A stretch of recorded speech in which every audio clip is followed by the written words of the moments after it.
I'm doing it like anyhow. Tell your man, cause I ain't playing now.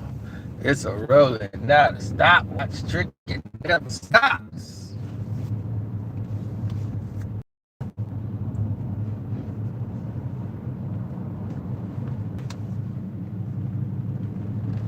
Right.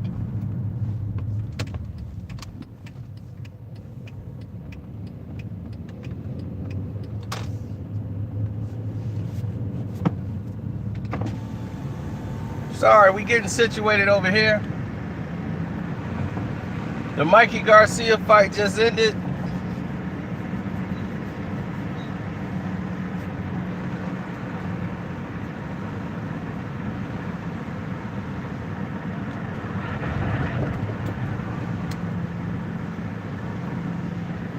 And it played out.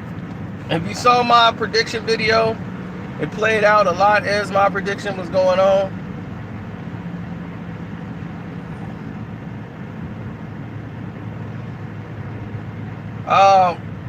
Mikey did dominate the fight, unlike this guy thought. Mikey dominated how the fight was going to be. Remember, if you watched my prediction video, turn left. Who saw my prediction video?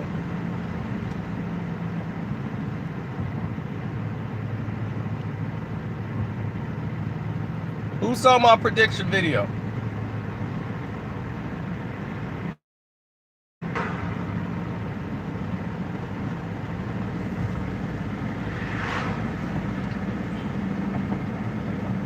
Please turn left in a quarter of a mile onto Spider West web Belvedere stuff. Road.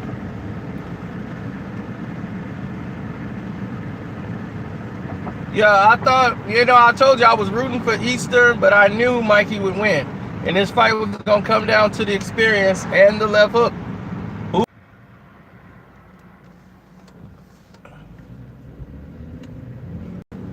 We told you it was going to come down to whose hook was going to do what. Who was going to be more effective the entire whole nine.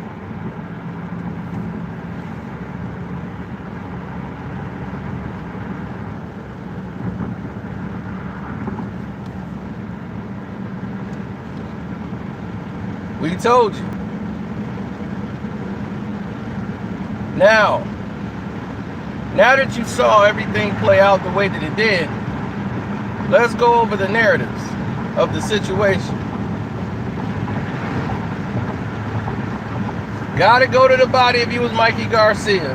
And the body is what helped Mikey Garcia in the late rounds of the fight. Mikey did not go to the body a lot, and he's not a real big body puncher. But he hurt Robert Easter later on in the fight. That basically took Easter out of the fight. And Easter had to take a round or two to recover. We'll get to all of that in a second. We're just giving people time enough to get in here, before we really get cranked up and start going over the fight. That's why I wanted to see who all saw my prediction video. And for those who did, you saw a lot of everything I said happen in this fight. I should be on Showtime.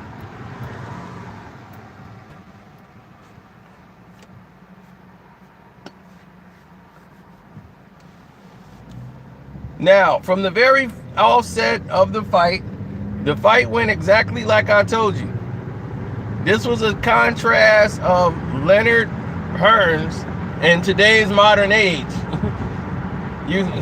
Except for we saw a lot of things and flaws from Robert Easter Jr. But in the first round, he was very disciplined. He stayed to the game plan. He went downstairs and upstairs. He stayed tall. He did everything he was supposed to do in round one. But here's the only thing he didn't do in the prediction video I did, and how the fight needed to go and what he needed to do. He landed the jab, he stand tall. He got to force Mikey Garcia to go backwards. And he didn't.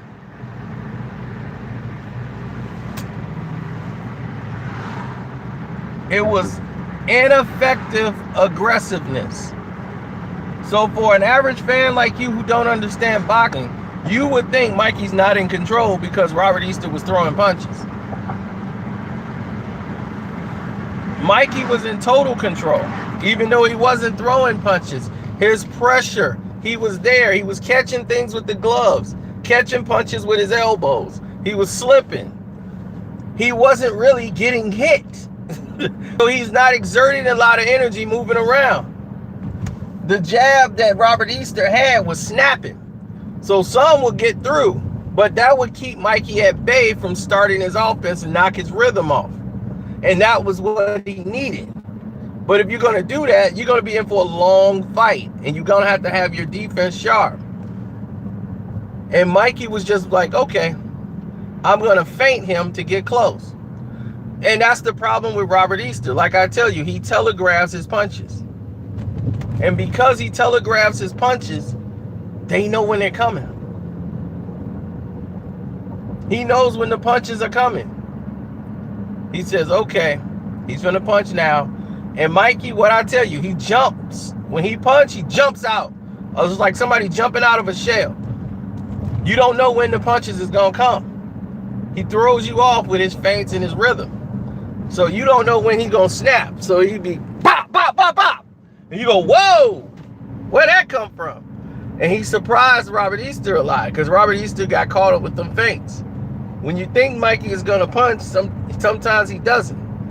And then he's got snap. And I told you, Mikey Garcia can hit. If you watch the prediction video, Robert Easter was making fun of him, pointing to his belly like, look at this guy, he ain't in shape. This the guy y'all want me to fight?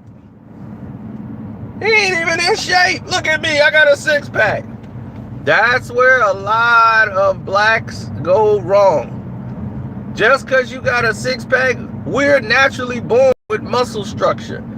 That's just the way it is. It does not equal to power. Mikey is very powerful. He has very solid legs. He throws his punches very solid. Robert Easter is more athletic for his size. Size don't win fights. Skills win fights. So even though Robert Easter did win the first round, it was a Mikey Garcia controlled round because Mikey was able to do what he wanted to do when he wanted to. When he wanted to get close to Robert Easter, he could. He had Easter backing up. He saw what Easter was doing. He saw how he kept his hands. So he knew it. They knew Robert Easter make mistakes. He's got a lot of heart. So he want to fight back. He's the type, if he gets hit, he want to hit you back. And that's going to leave room for mistakes.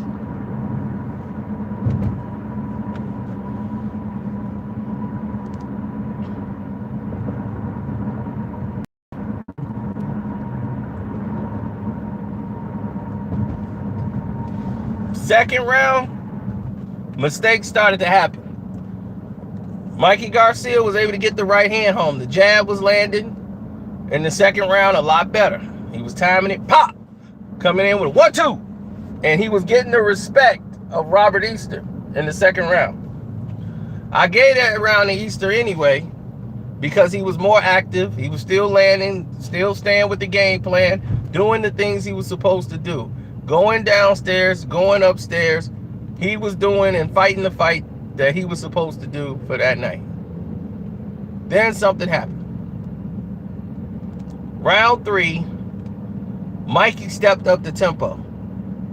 And once he stepped up the tempo, he was able to smother the offense of Robert Easter. And he got in right hands. The jab right hand. Up close. So he was able to feel the power and back up. So now he's got him off the back foot, and the jab is keeping his positioning off. Robert Easter's legs is all over the place. He's trying to get back square.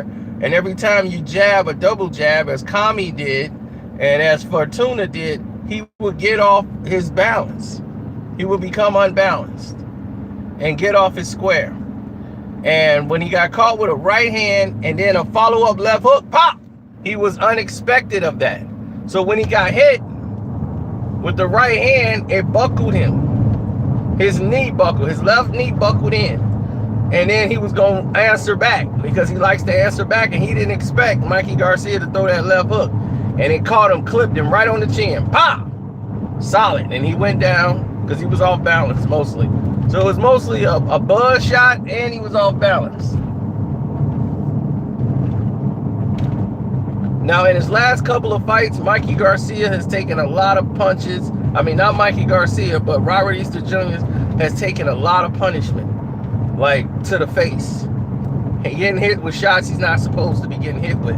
So defense has always been his problem. Like the Fortuna fight, the Kami fight, those were some hard fights. Even though he's winning them, he was buckled a lot in those fights. And you can't keep getting yourself in these knockout, drag-out fights when you're really supposed to be showcasing these guys.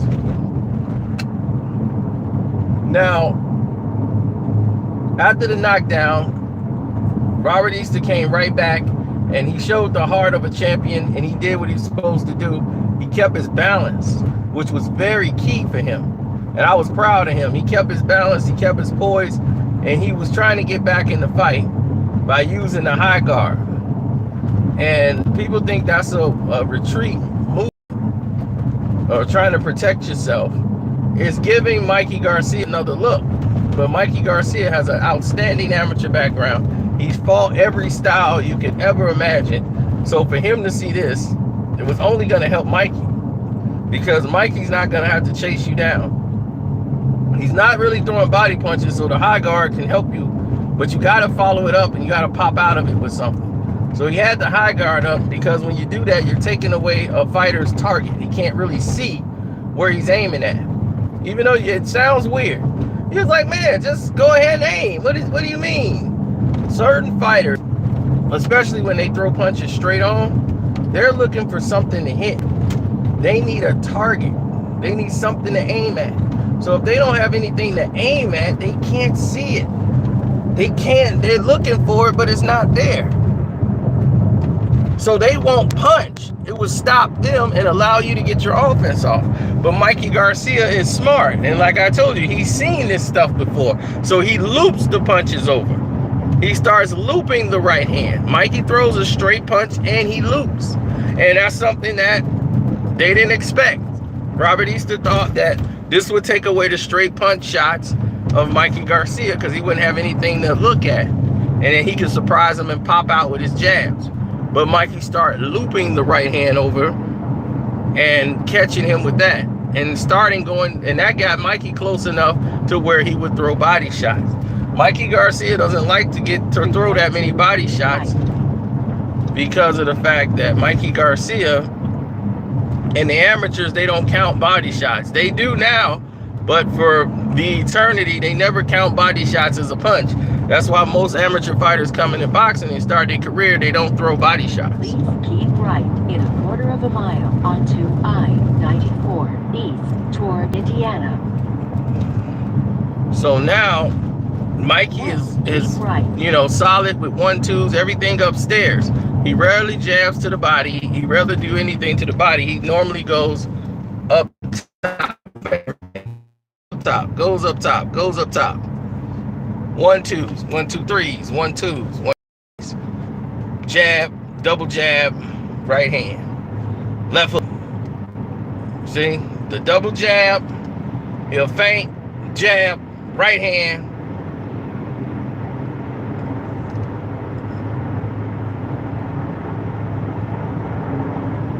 Or you throw one jab, right hand, then left hook. Finish it. Especially if he catches you with the right and you off position, Mikey don't take his eyes off the opponent. He's gonna finish it up. Pow! He's gonna surprise you with that hook and you're going down. Well, he fights a very tight fight. You know, he fights really tight. His muscles all tight and he just firing everything off Robert Easter, and I was worried about that. But Robert Easter relaxed. He got into the fight. Once the bell rung, you know, he got into a rhythm. But then he got outclassed. That's really what it was. He got outclassed. He ran into somebody who was more dominant as a fighter. You know, and sorry about that. I don't know what happened. But he ran into a guy that was more talented, more solid as a fighter, who had everything that he didn't have before.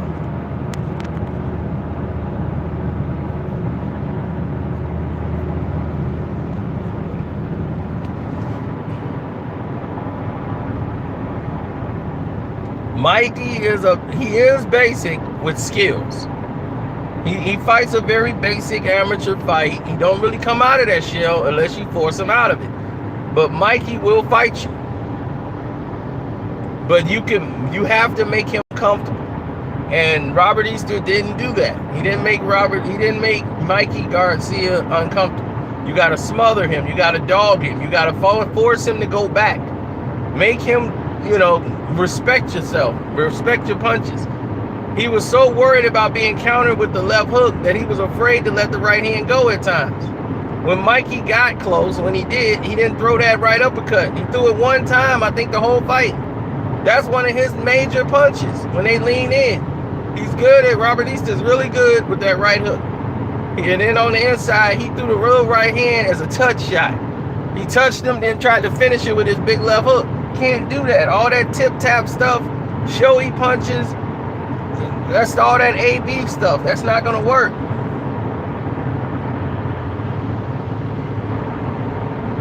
We need...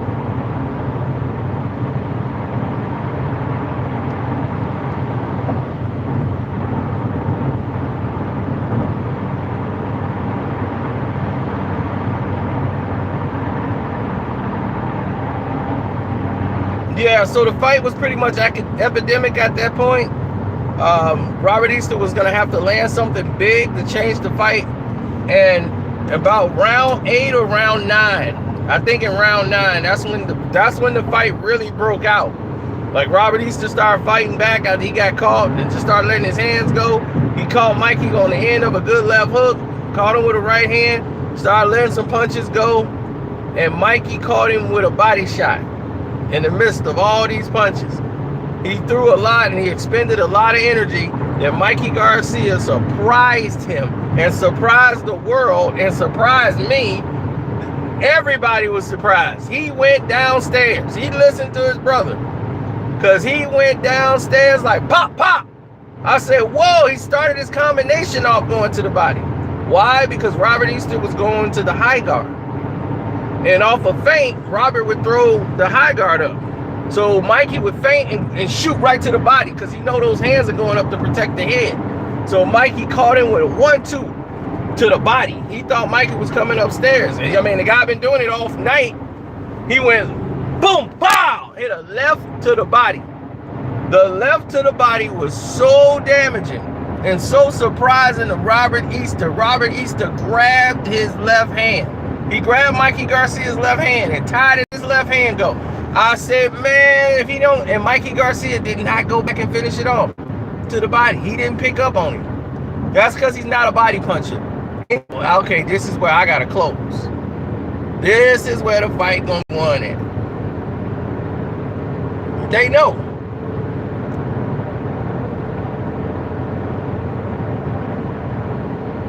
The fight would have been over right then and there had he realized. If he was a body puncher, the fight would have been over right there.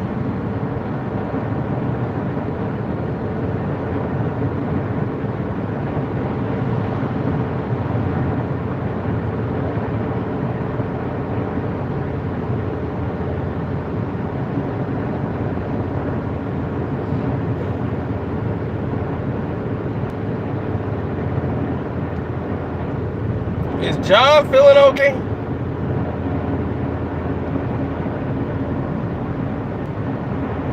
I'm gonna beat Mikey Garcia signs all over this house. What happened, big dog?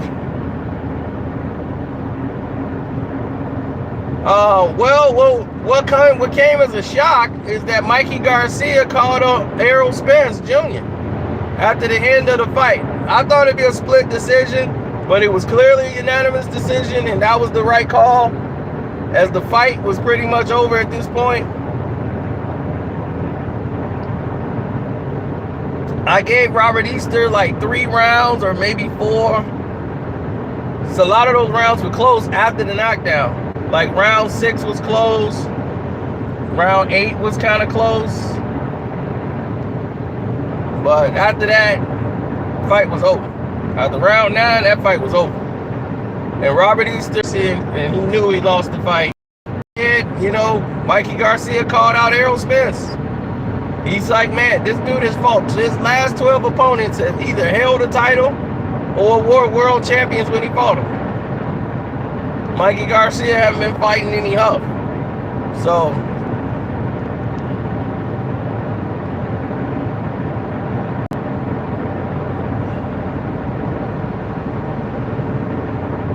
I don't know. I'm gonna talk Monday. I'm gonna talk to Robert Garcia, the trainer, the brother. I'm gonna talk to Robert now that the fight's over and get his take on everything. So I'm gonna do that Monday. Always let them rest. You know, they just had a long camp. They're gonna celebrate tonight. Let them get a day of rest tomorrow. Then I'll call them on Monday. You know, and then we'll go from there.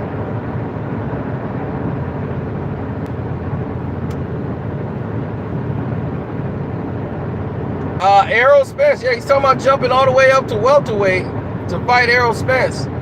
And that is a suicide mission for Mikey Garcia.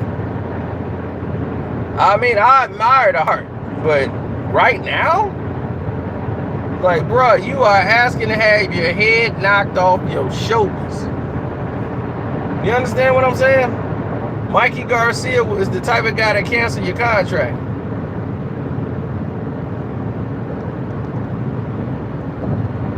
Errol Spence will cancel Mikey Garcia's contract for real. You going against a solid 147 who really should be at 154. You're not a solid guy at all at that weight.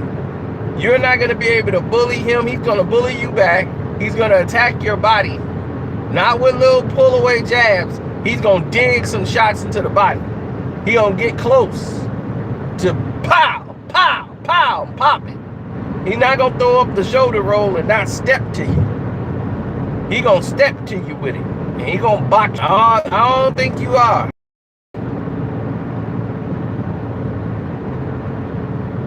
$147 no more. I told people this. I was like, yo, Eddie Hearn, I was glad he took the fight. And I hope he had one more fight in him at 47. But he had to kill himself to make 47. Can't make it no more. He just fought at middleweight against the Triple G. And he was rocking Triple G. The whole fight he was rocking him. In 1 mile.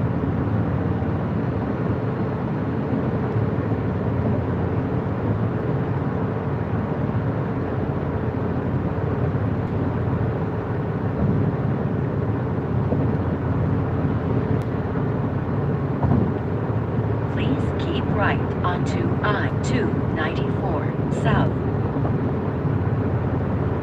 Now he didn't have both orbital bones broke on each side. So he'll move from there. I mean, it was just a depression that set in.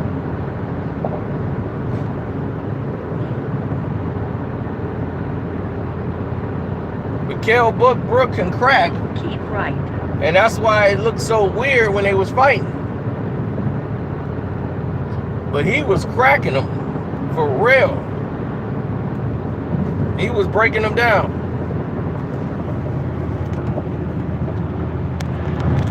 Mikey Garcia and Lomachenko would fight next year, but I don't know if Lomachenko is fighting Manny Pacquiao.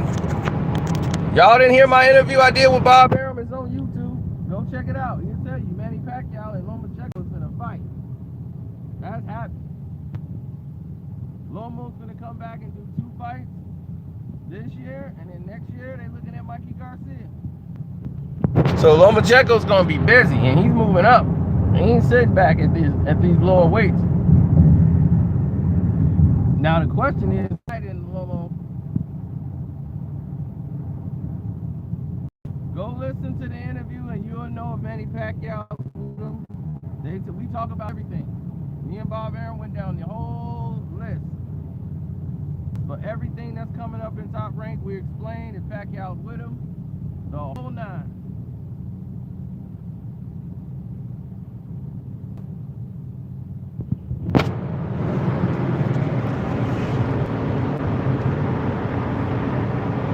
Lomachenko or Danny Garcia, Mikey Garcia, if that fight happens, that's a pick'em fight. Because Lomachenko has not proven yet that he can compete at that higher weight. You know, Mikey is a hard puncher. And that makes the fight very interesting. Because Lomo will have to respect his power. He can catch Lomachenko with a fast punch. The footwork is what I...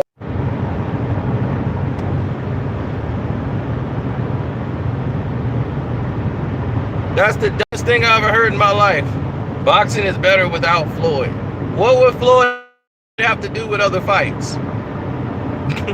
It's because of Floyd you're seeing these fights. You think Showtime will be showing you Mikey Garcia versus Easter Bunny? Do you think he would have all these competitive boxing fights you've seen in the past 3-4 years on Showtime? Do you know Showtime has put HBO on the back burner as far as boxing because of Floyd Mayweather since he jumped over to Showtime? They help fix the game. They help make exciting bouts. Deontay Wilder, all these guys y'all didn't even know about, wouldn't even been caring about. HBO would have been feeding them some bums every week and doing showcase fights like they've been doing and telling you how great people are. Now HBO is forced to try to keep up. They were just feeding bums to Triple G. Kept feeding them bums. Here's some more bums, Triple G. And then he finally started fighting people. What happened? I don't see him jumping back in the ring with Danny Jacobs. Danny Jacobs beat the snot out of him. His last 3 fights, he been getting rocked. He just did a tune-up against Vanez where they let him get all jacked up.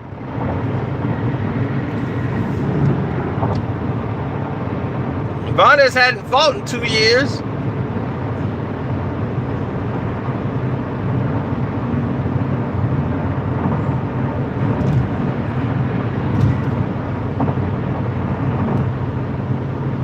All the opponents he could have fought. He could have fought, what's his name? Andrade. He could have fought him. Or Andre. Demetrius Andre. He could have fought him. He could have fought Lara. Lara asked to do it. Jarrett Hurd is there. Jarrett Hurd would have fought him. Jarrett Hurd came and won in 3 fights. He's already surpassed the Charlos. In 3 fights.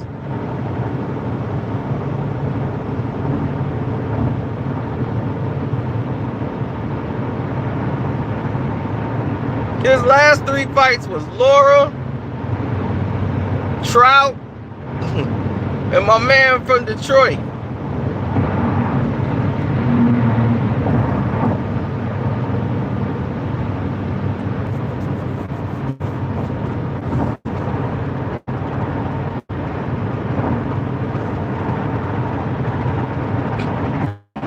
Well, Crawford is with Top Rank because of Mikey Garcia.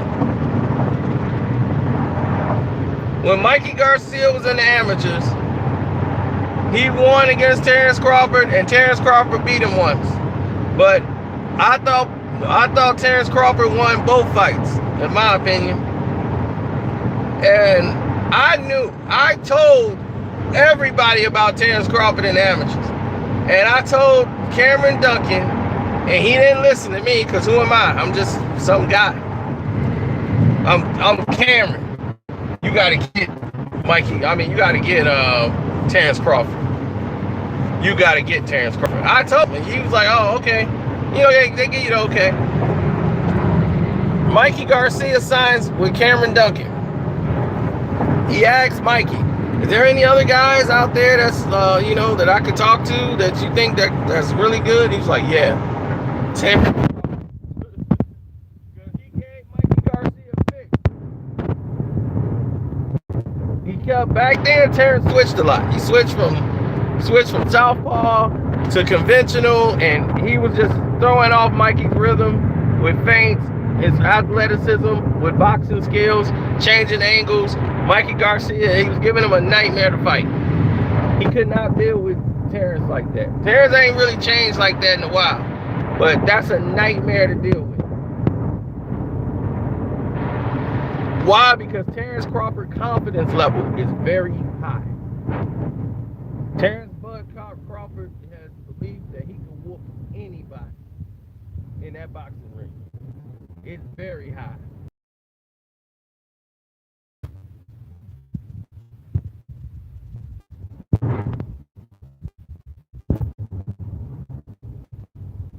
So,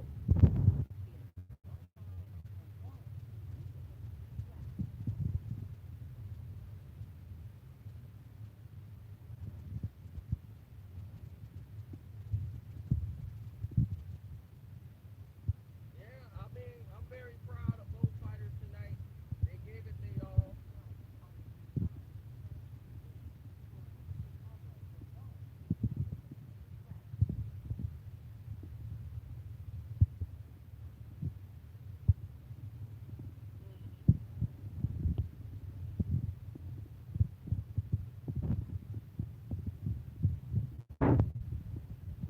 Most definitely. Keep left.